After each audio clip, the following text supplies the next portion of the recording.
Firman Tuhan akan diambil pada hari ini dari Yohanes pasal terakhir, yaitu Yohanes 21 dan 10 ayat yang terakhir kita baca ya. Dari ayat yang ke-15 sampai 25, saya akan bacakan karena hanya 10 ayat. Perikopnya disebut sini adalah gembalakanlah domba-dombaku. Nah, dari pasal terakhir ini yang 10 ayat terakhir, ini Yohanes memberikan kesempatan untuk menulis tentang Petrus. Makanya saya kasih judul sini, apakah engkau mengasihi aku? Dan inilah peristiwa setelah kebangkitan Kristus. Tuhan Yesus sudah menampakkan diri yang pertama kali itu ketika Maria Magdalena pertama kali menampakkan diri ya Tuhan Yesus. Lalu pertama kali Tuhan Yesus menampakkan diri kepada murid-muridnya di ruang tertutup, tapi tidak ada Thomas. Penampakan Yesus yang kedua yaitu di ruangan yang sama, ruangan tertutup dan terkunci, dengan Thomas. Thomas hadir di situ dan Thomas mengatakan bahwa benar engkaulah Tuhan. Nah ini yang ketiga ya, yang di danau Galilea ini yang ketiga. Dan ayat 15 sampai 25 ini adalah pemanggilan kembali murid-muridnya termasuk Petrus ya, khususnya Petrus. Karena Petrus dan murid-muridnya itu kembali ke dalam pekerjaannya semula sebelum dia melayani. Karena Tuhan Yesus itu mempunyai rencana yang besar buat mereka ya. Mereka menyangka mungkin mereka pekerjaan sudah selesai karena Tuhan Yesus sudah mati, ya, sudah dibangkitkan kembali dan pekerjaan mereka sudah selesai dan mereka kembali ke dalam pekerjaan mereka sebelumnya. Ya. Nah, perkataan apakah engkau mengasihiku? Ini sebenarnya bukan perkataan untuk Petrus saja, sebenarnya ini perwakilan perkataan untuk kita semua. Ya. Apakah kita mengasihi Yesus? Ya. Seberapa besar kita mengasihi Kristus? Apakah kita sudah mengasihi Kristus sesuai dengan kehendak, yaitu mengasihi dengan kasih yang tertinggi? Apakah kita masih belajar untuk mengasihi Tuhan Yesus? Ini kita harus introspeksi diri kita masing-masing. Karena Tuhan Yesus itu memberikan kasih yang tertinggi untuk kita, untuk domba-dombanya. Nah sebenarnya sebelum kita mulai, apa sih definisi kasih itu sebenarnya? Kalau saya melihat KBBI ya, KBBI itu di Indonesia, bahasa Indonesia kan ada dua, ada cinta, ada kasih. Ya. Kalau saya mau bandingkan sebenarnya cinta ini definisinya apa ya? Kasih apakah sama atau tidak? Tapi ketika saya baca KBBI, cinta itu adalah kasih sekali, suka sekali, atau tertarik itu cinta. Dan kalau saya lihat artinya kasih itu adalah cinta sekali. Ya, sepertinya sama aja ya, nggak ada definisi yang membedakan antara cinta dan kasih. Nah, kasih itu sebenarnya apa? Kasih itu adalah suatu perasaan. Kasih itu sendiri sebenarnya dianugerahkan oleh Tuhan. Ya, Tuhan menganugerahkan kita semua manusia untuk mempunyai kasih. Dan kasih itu sangat kuat sekali yang kita punyai, yang manusia miliki itu sangat kuat sekali. Tidak pandang agama apapun, pasti memiliki perasaan kasih atau cinta. Ya, sesama kita, sama keluarga, ataupun sama pasangan kita. Cinta itu sangat kuat sekali, sehingga cinta itu bisa merusak, bahkan merusak perkawinan. Kalau pasangan kita mengasihi orang bukan yang pasangannya, akan membuat keluarga itu jadi berantakan. Atau bahkan kasih itu bisa membuat kita menjadi ada pembunuhan, ya? Karena mengasihi orang yang terlalu kuat, terlalu besar, sehingga dia bunuh diri atau melakukan suatu pembunuhan terhadap pasangannya karena kasihnya yang begitu besar. Nah, di dalam LAI sendiri ya, dalam kitab kita, Seharusnya kalau menurut saya sebenarnya di Alkitab itu harusnya ada kata kasih, bukan cinta. Karena cinta kebanyakan kalau kita lihat di percakapan kita, di pergaulan kita, kita bisa mengerti bahwa cinta itu sebenarnya negatif. Contohnya cinta buta, cinta monyet, cinta lokasi, dan lain sebagainya. Itu kebanyakan negatif. Jadinya seharusnya yang ada hanyalah kasih di Alkitab. Dan LAI menggunakan kata cinta dan kasih itu tidak konsisten. Kadang-kadang kasih yang tertinggi itu ditafsirkan dengan cinta. Kadang-kadang kasih yang terendah itu menggunakan kata kasih itu sendiri. Nah, bagaimana dengan kita? Bagaimana dengan kita yang orang percaya? Apa itu kasih di dalam kehidupan kerohanian kita? Kalau di dalam bahasa Yunani, coba kita bisa lihat di layar, ya dalam bahasa Yunani itu kita mengenal ada 4, paling tidak 4 kata kasih yang berbeda, dan definisinya itu jelas. Yang pertama itu dikatakan adalah dari bawah, kasih yang paling rendah itu adalah eros. Kata eros ini tidak ada di Alkitab. Kata eros ini kebanyakan digunakan oleh penyembah berhala dan prostitusi dan pencabulan. Makanya tidak ada kata eros di Alkitab. Dan kasih yang selanjutnya dalam bahasa Yunani adalah storge. Storge ini juga sebenarnya tidak ada di Alkitab, namun ada kata gabungannya, yang disebut dengan philostorgos. Philostorgos itu adalah kasih antar keluarga, antara anak dan orang tuanya. Philostorgos itu ada sekali digunakan di Roma 12 ayat 10, kasih antar keluarga. Nah, kemudian kasih phileo. Kata phileo ini ada di Alkitab, digunakan beberapa kali, lebih dari 20 kali. Kata phileo ini. Ini adalah kasih persahabatan. Kasih persahabatan seorang yang mempunyai kasih yang khusus, hubungan yang khusus terhadap sahabat, termasuk kasih yang kuat juga. Nah, ini phileo ada di Alkitab. Dan kasih yang paling tinggi dari semua ini adalah agape. Ini kasih agape ini selalu banyak digunakan di Alkitab. Dan sebenarnya kata agape ini sendiri dalam bahasa Yunani kebanyakan digunakan di Alkitab, dan kata ini mempunyai perubahan makna di Alkitab, yaitu digunakan khusus untuk Tuhan Yesus yang mempunyai kasih yang unconditional love, tidak tanpa syarat. Tuhan Yesus sudah mati di kayu salib. Itu merupakan suatu yang pengorbanan yang sangat besar. Itulah kasih agape, kasih yang paling tinggi. Yang sepertinya Tuhan juga menuntut kita untuk mempunyai kasih ini, kasih yang agape. Dan kalau buat orang yang tidak percaya, kasih agape ini tidak mungkin untuk dicapai buat mereka. Karena kasih agape ini hanya dianugerahkan kepada kita orang percaya. Kenapa saya katakan demikian? Karena kalau kita perhatikan, ketika kita diselamatkan, kita kan diselamatkan bukan karena pilihan kita, Tuhan yang memilih kita diselamatkan.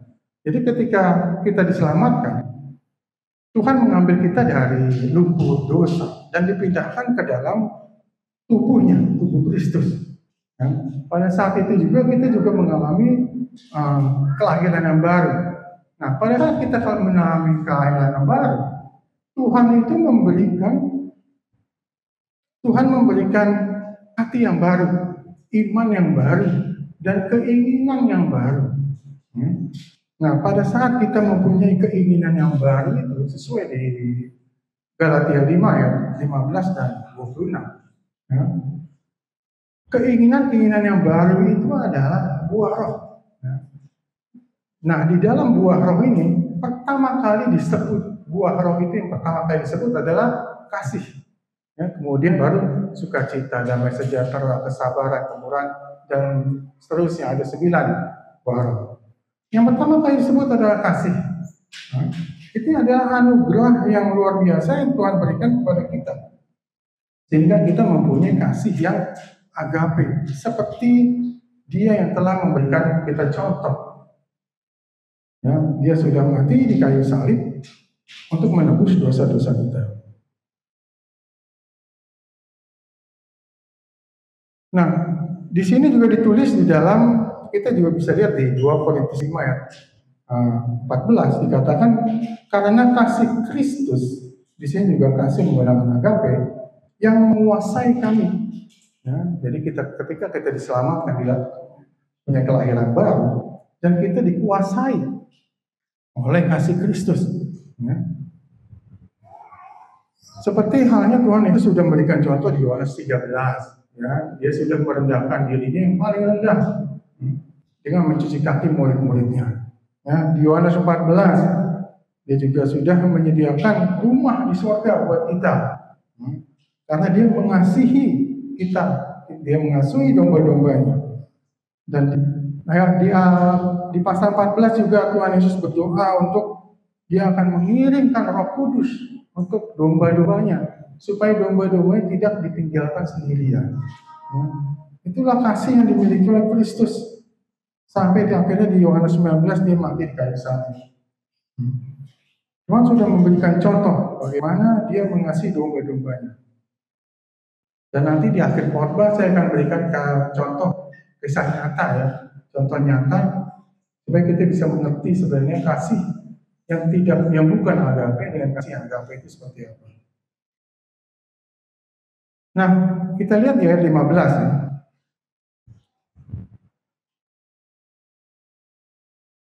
Ayat 15 sampai dengan 25 ini adalah pemanggilan kembali Petrus untuk kembali melayani. Ini adalah tahun ketiga, kejadian ini adalah peristiwa ini adalah tahun ketiga setelah yang pertama kali Tuhan Yesus memanggil Petrus. Itu juga sama pada saat Petrus sedang menjala ikan. Nah, sikap Petrus ini ada juga sebagai perwakilan buat kita ya. Perbuatan Petrus, sikap Petrus, perilaku Petrus ini sebenarnya perwakilan juga buat kita. Karena dia juga membuktikan bahwa rasul itu juga adalah manusia biasa seperti kita. Ya. Kadang kita juga semangat untuk melayani, kadang kita semangatnya agak kendor. Seperti Petrus, ya.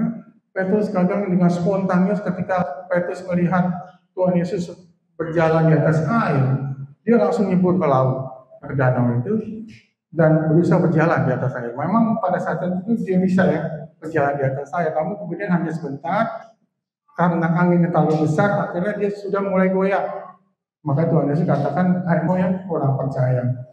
Petrus itu spontannya seperti kita juga, dan dia juga bahkan pernah menyangkal Tuhan Yesus banyak 3 kali. Ya. Nah di ayat 15 ini dikatakan, Simon Yono Agapasme, Simon anak Yohanes, apakah engkau mengasihi aku? Ya. Agape ini kata benda, agapas, agapao itu kata kerjanya. Ini adalah kasih yang tertinggi. Tadi kita sudah lihat, kasih yang tertinggi itu adalah agape. Nah kan Yesus memanggil Petrus dengan nama Simon. Simon ini sebenarnya adalah bahasa Ibrani. Pada saat Tuhan Yesus memanggil Petrus, lalu Tuhan Yesus mengatakan akan memberikan nama kepada Simon dengan bahasa Aramai, ya, Kefas, yang artinya adalah Petrus, bahasa Yunaninya, yang artinya adalah batu karang.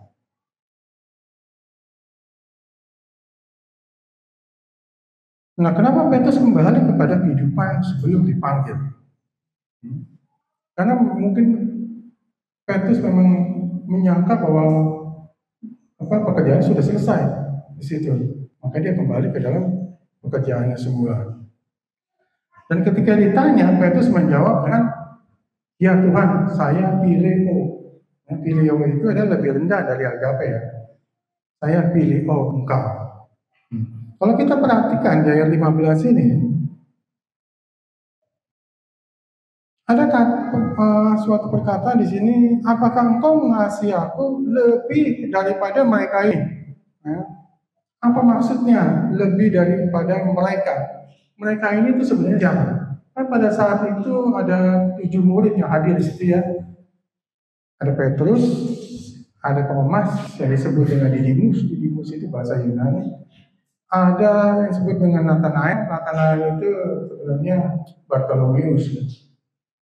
Bahasa Aramaiknya itu Bartalmai. Bartalmai itu bar itu adalah Aramaik bin, kayak binti, bin altamai atau bar altamai.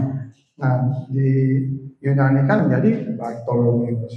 Nah, kemudian juga ada anak-anak Zebedeus. Anak Zebedeus itu ya Yohanes dan Yakobus. Dan 2 murid yang lain.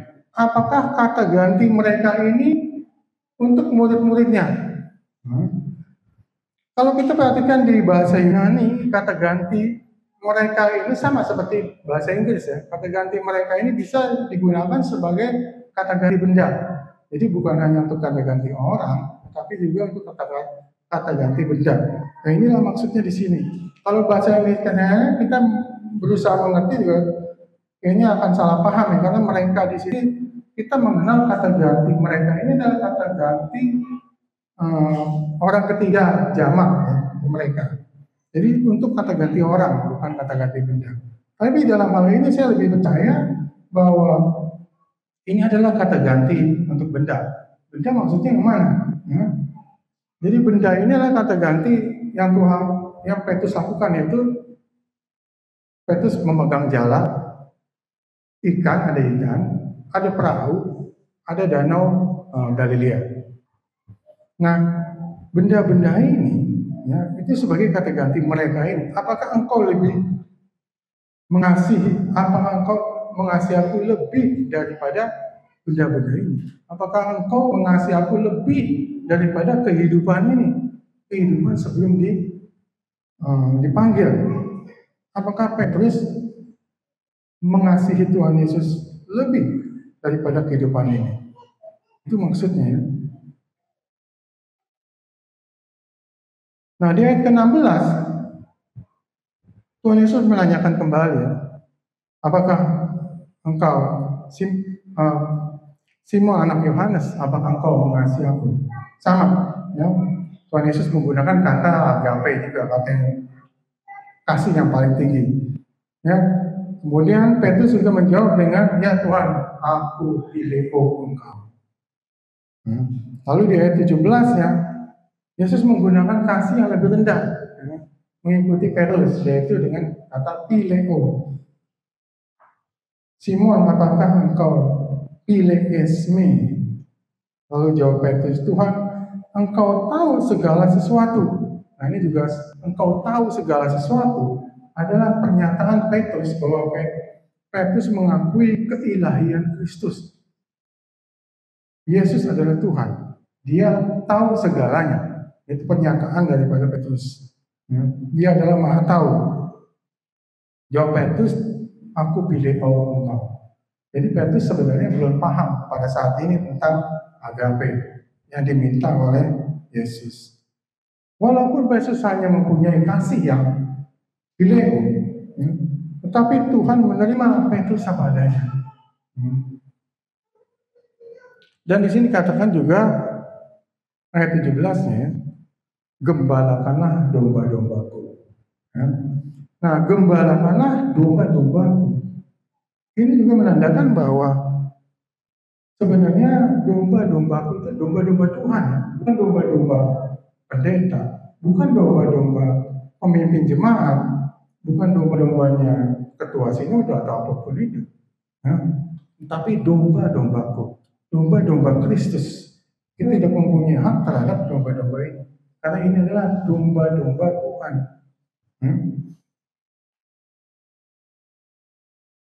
Nah, di pasal 13 tadi kita sudah menyatakan bahwa bagaimana Yesus mengasihi domba-dombanya. Dan domba-domba ini yang Yesus kasihi sampai dia berani mati di kayu salib. Ya. domba-domba ini yang akan diserahkan kepada Petrus dan murid-muridnya.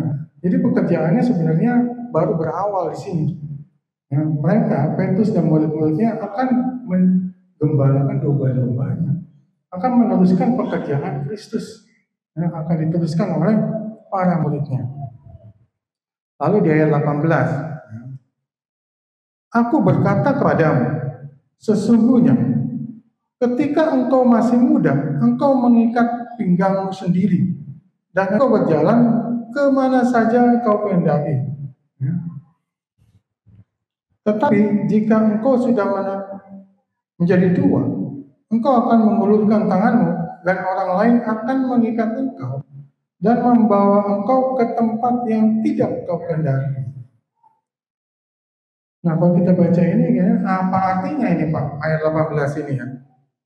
Kalau kita perhatikan perkataan ini ya, ketika engkau masih muda, dan kemudian saya dikatakan juga ketika engkau sudah menjadi tua. Berarti dari muda lalu menjadi tua, itu adalah suatu peristiwa yang akan datang ya. Dari muda ke tua, peristiwa yang akan datang.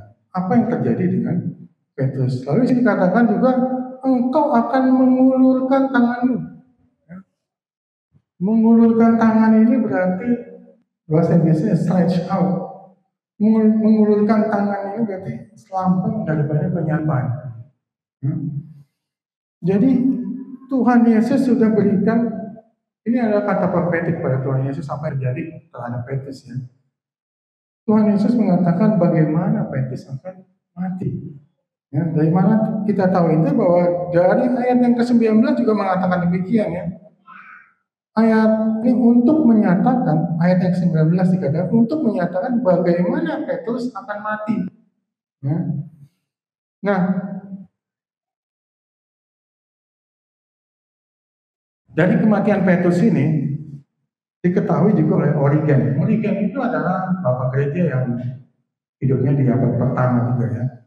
Jadi menurut dia, dari tradisi gereja, Origen ini mengatakan bahwa Petrus itu disalib terbalik di Roma. Tidak ada di Alkitab kalau Petrus disalib di Roma ya. Terbalik, nggak ada di Alkitab. Jadinya menurut tradisi mengatakan demikian. Menurut Origen, ini adalah permintaan Petrus disalib terbalik. Karena apa? Karena Petrus itu merasa tidak layak untuk disalib sama seperti Kristus disalib. Maka dia mempunyai permintaan, kalau saya disalib akan disalib terbalik. Lalu ayat 20. Di sini dikatakan ketika Petrus berpaling.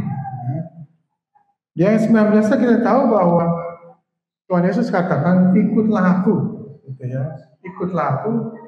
Lalu tak lama kemudian Petrus berpaling. Lalu Petrus melihat nih di belakangnya itu ada Yohanes yang ikut. Ya, lalu Petrus tanya, Tuhan, bagaimana dengan orang ini? Bagaimana dengan dia ini? Ya, dia yang mengatakan siapakah yang akan menyalahkan engkau? Dia ini, si Yohanes. Bagaimana dengan orang dia ini, Tuhan? Itu pertanyaan Petrus kepada Tuhan Yesus. Lalu di ayat yang Petrus di ayat yang ke-22 ya. Ayat 22 dikatakan bahwa jawab Yesus, jikalau aku menghendaki supaya ia tinggal hidup sampai aku datang, itu bukan urusannya. Tetapi engkau Petrus ikutlah aku. Jadi di sini dikatakan bahwa ini adalah perkataan yang ayat 22 ini adalah suatu sarkasme dan juga hiperbol. Sarkasme itu adalah ungkapan yang digunakan untuk menyinggung seseorang. Sarkasme ini banyak yang dilakukan di Alkitab, karena sepertinya sarkasme ini efektif buat orang mengerti, walaupun itu rasa menyinggung, tapi itulah yang membuat kita jadi mengerti. Dan sini juga di hiperbol itu dibesar-besarkan. Walaupun Yohanes tidak mati sampai aku datang nanti, itu bukan urusan. Itu hiperbol. Jadi dibesar-besarkan. Di ayat 23 nih, karena ada perkataan dari para muridnya yang lain, perkataan yang negatif ya, dan salah paham. Makanya Yohanes di ayat 23 ini mengatakan, menjelaskan kembali bahwa Tuhan Yesus itu tidak pernah mengatakan kalau Yohanes tidak akan mati. Tuhan Yesus mengatakan bahwa jika aku menghendaki supaya dia hidup sampai aku datang, bukan urusanmu. Ya, jadi kita tahu sekarang bahwa Yohanes di abad pertama sudah meninggal ya, tahun 96. Nah, di ayat 24-nya, Yohanes meneguhkan kembali bahwa kesaksiannya tentang apa yang Petrus ini adalah, kesaksian ini adalah benar. Nah, lalu kita baca di ayat 25. Masih banyak hal-hal lain lagi yang diperbuat oleh Yesus. Tetapi jikalau semuanya itu harus dituliskan satu persatu, maka agaknya dunia ini tidak dapat memuat semua kitab yang harus ditulis ini. Ya. Nah, ayat ini sebenarnya kita kalau baca ini sebenarnya mengerti ya apa maksudnya. Karena sini sudah jelas dikatakan. Tapi banyak orang yang salah mengerti dan menggunakan ayat ini dan mengatakan bahwa ini buktinya Pak. Kalau Alkitab itu perlu tambahan, gitu ya. Jadi Alkitab itu perlu tambahan seperti, karena di sini ditulis tidak semua ditulis di Alkitab. Jadi Alkitab itu perlu tambahan seperti pengalaman manusia yang kita alami, atau yang disebut dengan pengalaman ilahi supaya kelihatan rohani ya. Dan juga kalau di Katolik dikatakan bahwa tambahannya itu tradisi gereja. Mereka mendefinisikan ulang tentang tradisi. Tradisi itu disebut juga adalah sabda Allah untuk melawan satu-satunya otoritas, yaitu Alkitab sendiri. Jadi ayat ini digunakan oleh mereka.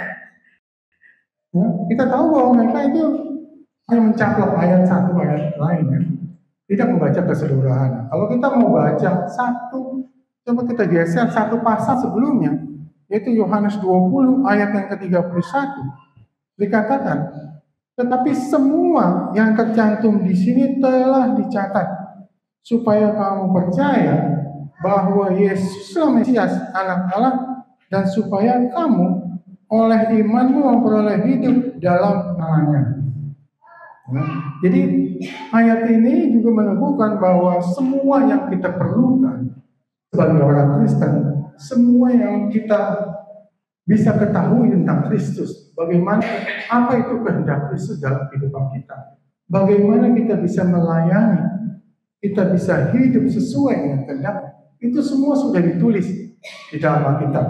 Jadi kita tidak perlu lagi tambahan-tambahan selain Alkitab. Jadi menurut saya sola scriptura ini sangat penting sekali. Ya. Demikian juga dengan Yesus di Lukas 8 ayat 17. Dikatakan di sini adalah, sebab tidak ada sesuatu yang tersembunyi yang tidak akan dinyatakan, dan tidak ada sesuatu yang rahasia. Terus, saya pernah baca 1 Petrus 2 Petrus itu, ternyata di situ Petrus sudah tidak pernah menggunakan kata phileo untuk kasih. Ya. Petrus selalu menggunakan kata agape untuk Petrus. Kita tahu bahwa memang kenapa Petrus sekarang sadar, mengerti. Karena setelah apa yang dikatakannya di Danau Galilea ini, setelah itu kan terjadi apa yang digenapi janji Tuhan, yaitu Tuhan akan mengirimkan penolong yang lain, pencurahan Roh Kudus. Jadi Roh Kudus diberikan kepada orang percaya secara permanen. Itulah sebabnya makanya Petrus lebih mengerti lagi apa yang Tuhan Yesus maksud tentang agape ini. Maka di surat-surat itu 1 Petrus 2 Petrus, dia sudah tidak lagi menggunakan phileo. Dia mengerti sekarang apa yang Tuhan Yesus maksud tentang agape. Nah, selanjutnya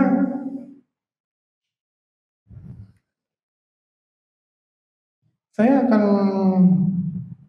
menjelaskan sedikit tentang, karena ini ada hubungannya dengan kasih ya, sehingga kita bisa mengerti sebenarnya di dalam kehidupan ini ya, kita contoh-contohnya atau kenapa mereka menggunakan mendefinisikan ulang tentang kasih. Tanpa sadar, sebenarnya tanpa sadar kita terbawa di dalam definisi yang salah. Kalau Anda pernah dengar namanya Kristen progresif, pernah dengar ya Kristen progresif? Mereka itu menggunakan teologi yang namanya teologi progresif. Nah, teologi progresif itu banyak sekali ya teologinya. Salah satunya itu yang ada yang namanya inklusif. Nah, di dalam teologi progresif, di dalam inklusif ini, mereka mendefinisikan ulang tentang kasih. Ya. Nanti kita lihat ya, bagaimana mereka sangat cerdas sekali mereka mendefinisikan ulang, sehingga kita tidak sadar, kita akan dibawa ke dalam arus yang salah. Karena definisi kasih ini pada saat ini sudah berkembang di gereja-gereja. Tanpa sadar kita sudah mempunyai definisi yang salah tentang kasih. Kita malah memiliki definisi tentang kasih dari teologi progresif. Nah, apa sih pandangan teologi progresif ini? Mereka memandang begini. Karena dunia telah mengalami kemajuan yang sangat pesat, ya, sehingga manusia itu kebiasaan-kebiasaannya pun akan berubah sesuai dengan kemajuan tersebut. Nah, karena kebiasaan-kebiasaan itu berubah, maka kebudayaannya pun akan berubah sesuai dengan menyesuaikan perkembangan zaman. Ya. Demikian juga dengan Allah, menurut mereka ya. Allah juga sudah merubah pandangannya terhadap kemajuan manusia di zaman ini. Nah, karena perubahan ini, maka kita sebagai orang Kristen juga harus merubah pandangan kita terhadap dunia ini. Ya. Nah, makanya orang Kristen menurut teologi progresif harus mengalami perkembangan sesuai dengan perubahan yang bisa diterima dalam masyarakat di zaman ini. Nah, dengan pandangan seperti ini, mereka mendefinisikan ulang tentang kasih. Jadi kasih menurut mereka ini begini. Kalau kita baca ya, Yesus itu mengasihi semua orang, benar ya. Yesus itu mengasihi pemungut cukai. Yesus itu mengasihi perempuan tunasusila. Ya. Yesus itu mengasihi orang-orang Farisi, ya, orang-orang berdosa, orang-orang ahli-ahli Taurat. Karena Yesus mengasihi mereka, maka itu menyatakan bahwa Yesus juga setuju dengan apa yang mereka lakukan. Nah, ini definisi mereka ya.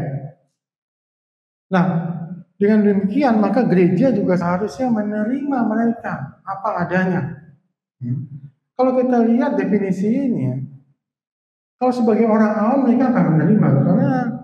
Kenapa? Karena dengan dalih kasih Tuhan Yesus mengasihi semua orang, maka mereka juga harus menerimanya. Di dalam gereja diharapkan menerima orang-orang berdosa ini yang hidup di dalam dosa. Kalau jatuh dalam dosa, kita bisa jatuh dalam dosa. Tapi di sini diharapkan di dalam teologi progresif ini, dalam kasih mereka yang mereka definisikan ulang, gereja harus menerimanya dalam keadaan apapun, seperti Kristus sudah menerima mereka. Gitu. Nah, kita juga harus mengasihi bahkan agama yang berbeda, karena menurut mereka agama-agama ini, ya, mereka juga mempunyai kebenaran mereka sendiri. Gitu. Jadi kebenaran mereka itu harus kita terima karena kita mempunyai kasih kepada mereka. Kita juga harus menerima dari ajaran-ajaran mereka juga. Jadi harapan mereka itu dengan mendefinisikan ulang kasih, berarti mereka bisa hidup seperti apapun mereka mau. Ya, mereka bisa hidup sebagai perempuan asusila, mereka bisa hidup sebagai gay and lesbian, tetapi juga ke gereja. Ya. Kita tahu di sini bahwa ini hal-hal semacam ini tidak mungkin terjadi ya, karena di dalam gereja itu memang untuk orang berdosa yang sudah bertobat, itu gereja. Kita berkumpul di sini memuji dan memuliakan Tuhan, karena kita ingin mempersembahkan yang terbaik buat Tuhan. Kita mempersembahkan hidup kita. Hidup kita tidak boleh hidup di dalam dosa. Ketika kita hidup di dalam dosa saja, hubungan kita dengan Kristus itu sudah putus. Kita harus memperbaikinya dengan minta ampun pada Tuhan supaya hubungan itu ada lagi. Ya, jadi kita nggak bisa sebenarnya hidup dalam dosa dan kita juga menyembah dan memuliakan Tuhan, tidak bisa. Kita harus hidup kudus di hadapan Tuhan, baru kita bisa memuliakan Tuhan dengan benar. Ya. Jadi saya kasih contoh sih dalam kehidupan kita ya. Contohnya, Anda pasti pernah dengar Billy Graham. Siapa yang tidak pernah dengar Billy Graham? Semua orang pasti dengar Billy Graham. Nah, dia adalah, saya rasa dia pendeta yang paling lama di dunia ini yang pernah melayani Tuhan. Lebih dari 60 tahun yang melayani Tuhan. Ya. Namun di Billy Graham sudah meninggal ya, umurnya kalau nggak salah 99 tahun. Sudah beberapa bulan sebelum umur 100 tahun dia meninggal.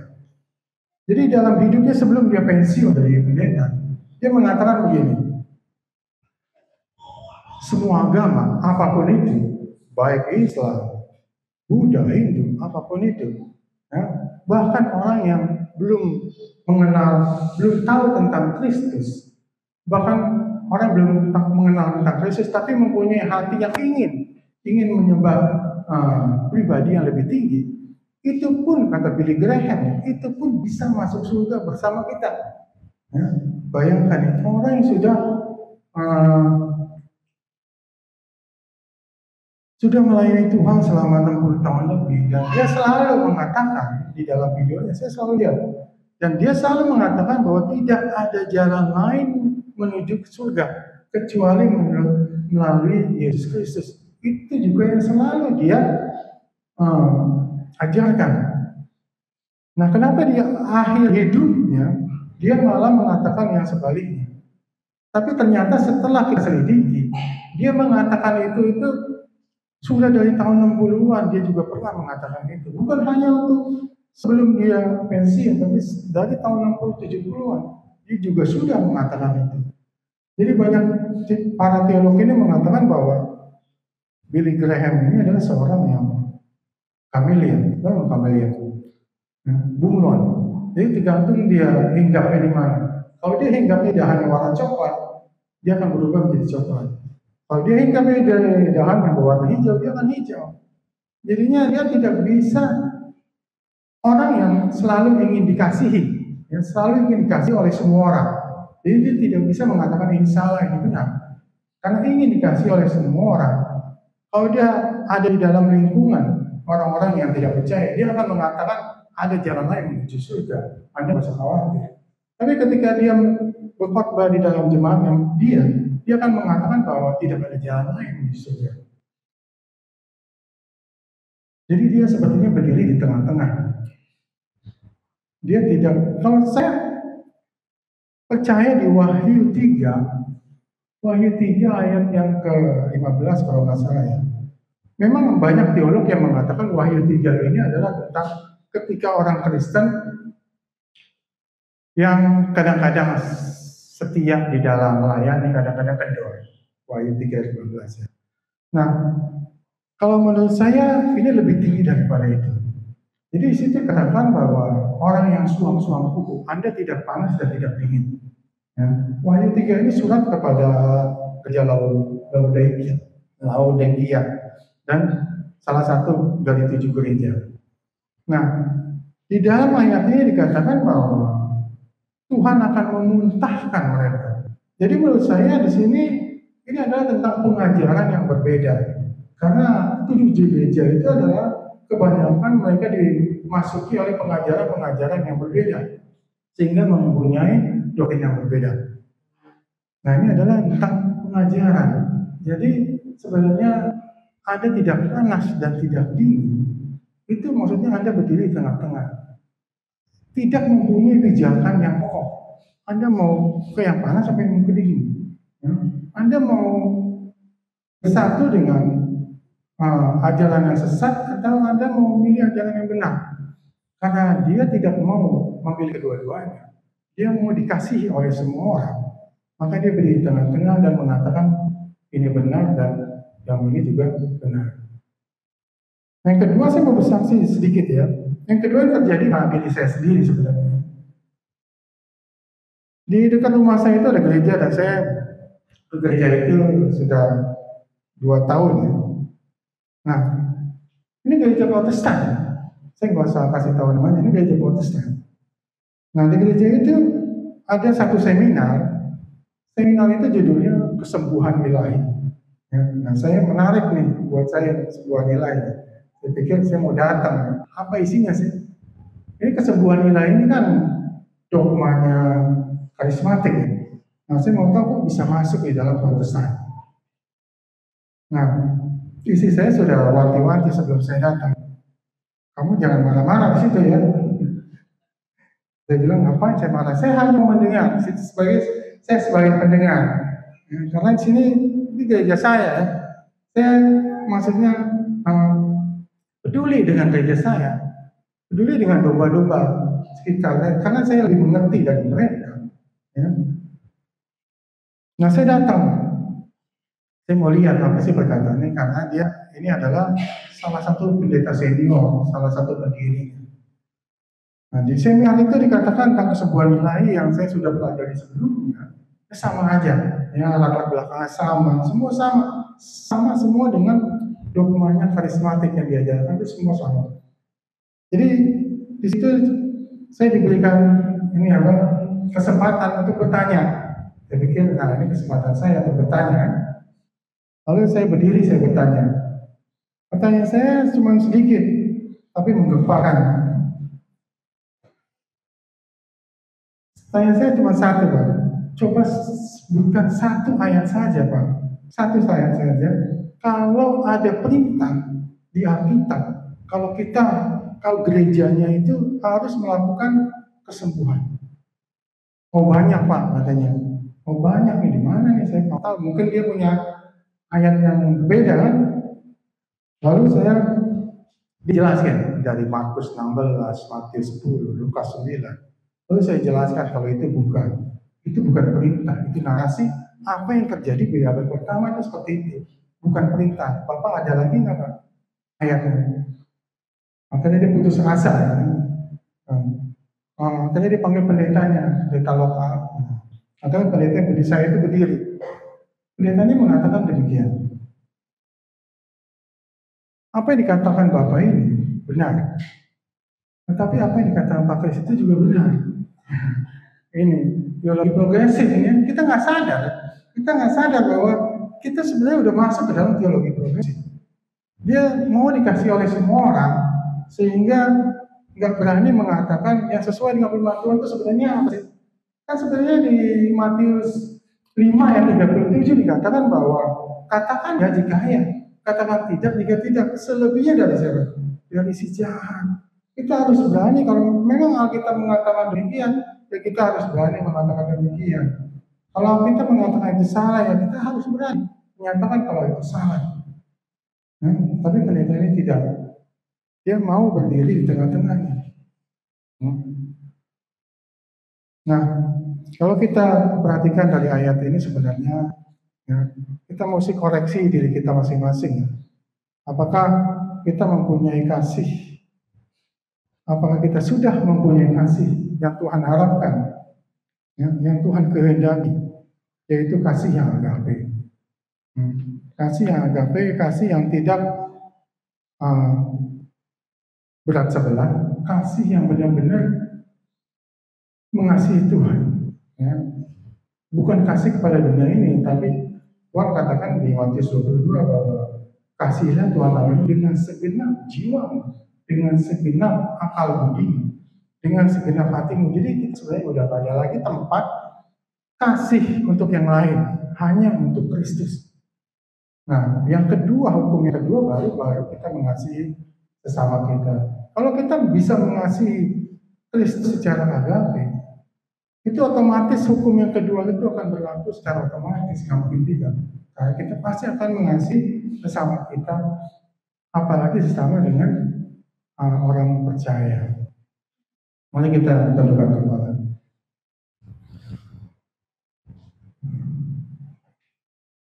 Terima kasih Tuhan Yesus, Engkau telah berbicara pada kami pada saat ini. Firman-Mu yang begitu indah Tuhan, yang bisa membuat kami itu mengerti lebih jelas lagi tentang apa yang Kau harapkan dari kami. kami juga harus mempunyai kasih yang agape yang telah Engkau ajarkan kepada kami. Ini adalah suatu, kami mengerti Tuhan bahwa ini adalah suatu proses.